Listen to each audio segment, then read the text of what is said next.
شبی شاید رها کردم جهان چون سرابم را، کسی اینجا نمیفهمد من و حال خرابم را.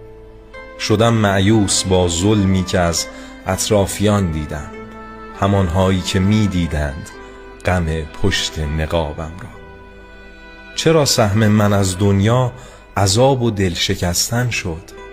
کسی میداند آیا این سؤال بی جوابم را؟ میان عقل و احساسم همیشه دل موفق شد، به شدت میدهم دائم تقاص انتخابم را. اگرچه سخت بیزارم از این تقدیر سرخورده، ولی میگیرم از دنیا همه حق و حسابم را. آره